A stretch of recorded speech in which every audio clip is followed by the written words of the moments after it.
राधे राधे सभी को। हर हर महादेव। दोस्तों, भगवान शिव की आराधना आज के समय में हर कोई कर रहा है। कहते हैं कि वे ऐसे एक भगवान हैं जिन पर एक लोटा जल चढ़ाने से वे प्रसन्न हो जाते हैं। लेकिन क्या आपने कभी उन्हें ध्यान से देखा है? क्या उनके दर्शन आपने कभी ध्यान से किए हैं? क्या आप लोग ये जानते हैं कि भगवान शिव के पिंड में बने हुए त्रिपुंड की 3 रेखाओं का क्या रहस्य है? अगर नहीं तो आज हम इस वीडियो के माध्यम से इसी की जानकारी देने वाले हैं, तो वीडियो को अंत तक जरूर देखिएगा। शैव परंपरा का तिलक यानी त्रिपुंड, लेकिन इसका आकार कितना होना चाहिए, इसे कैसे लगाना चाहिए, त्रिपुंड में 3 रेखाएं ही क्यों लगाई जाती हैं, इसकी जानकारी हम वीडियो में देंगे। साधु संतों और विभिन्न पंथों के अनुयायियों के माथे पर अलग अलग तरह के तिलक दिखाई देते हैं। तिलक विभिन्न संप्रदाय, अखाड़ों और पंथों की पहचान होती है। हिंदू धर्म में संतों के जितने मत, पंथ और संप्रदाय हैं, उन सब के तिलक भी अलग होते हैं। अपने अपने इष्ट के अनुसार लोग उसी तरह से तिलक लगाते हैं। शैव परंपरा, जिसका तिलक होता है त्रिपुंड, जो भगवान शिव के मस्तक पर और शिवलिंग पर सफेद चंदन या भस्म से लगाई जाती है, जिसमें 3 रेखाएं होती हैं। ये भगवान शिव के श्रृंगार का हिस्सा होती हैं।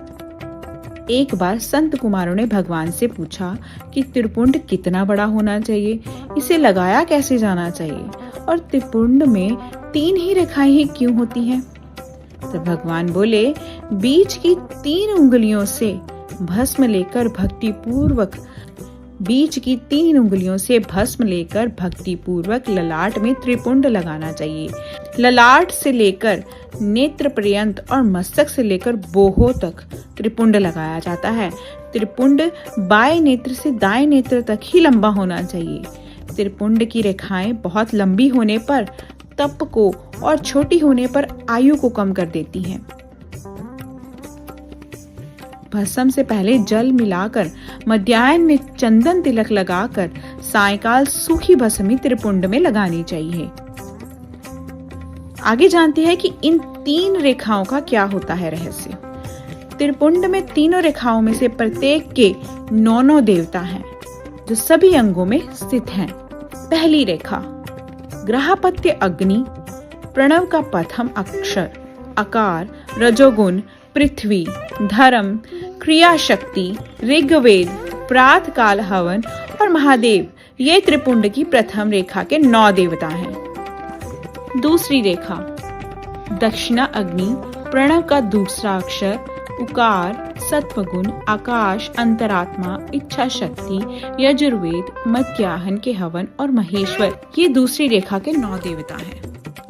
तीसरी रेखा आहवनीय अग्नि, प्रणव का तीसरा अक्षर मकार, तमोगुण, स्वर्गलोक, परमात्मा, ज्ञान शक्ति, सामवेद, तीसरे हवन और शिव, ये तीसरी रेखा के 9 देवता हैं। शरीर के 32, 16, 8 या 5 स्थानों पर त्रिपुंड लगाया जाता है। चलिए आगे बताते हैं त्रिपुंड लगाने के 32 स्थान कौन से हैं।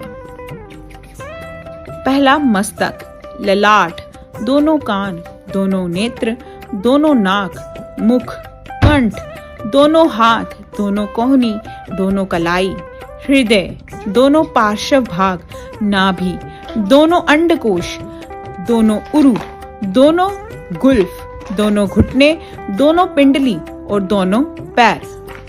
त्रिपुंड धारण करने का फल क्या होता है? इस प्रकार जो कोई भी मनुष्य भस्म का त्रिपुंड करता है, वह छोटे बड़े सभी पापों से मुक्त होकर परम पवित्र हो जाता है। उसे सब तीर्थों के स्नान का फल मिल जाता है। त्रिपुंड भोग और मोक्ष को देने वाला है। वह सभी रुद्र मंत्रों का जपने का अधिकारी होता है। वह सब भोगों को भोगता है और मृत्यु के बाद शिव धाम को प्राप्त कर लेता है और उसे पुनर्जन्म नहीं लेना पड़ता। आगे जानते हैं गौरी शंकर तिलक। कुछ शिव भक्त शिवजी का त्रिपुंड लगाकर उसके बीच में माता गौरी के लिए रोली का बिंदु भी लगाते हैं। इसे वे गौरी शंकर का स्वरूप मानते हैं। गौरी शंकर के उपासकों में कोई भी पहले बिंदु लगाकर या फिर त्रिपुंड लगाते हैं तो कुछ पहले त्रिपुंड लगाकर बिंदी लगाते हैं। जो केवल भगवती के उपासक हैं वे केवल लाल बिंदी का ही तिलक करते हैं। शैव परंपरा में अघोरी, कापालिक, तांत्रिक जैसे पथ बदल जाने पर तिलक लगाने का तरीका भी बदल देते हैं। राधे राधे।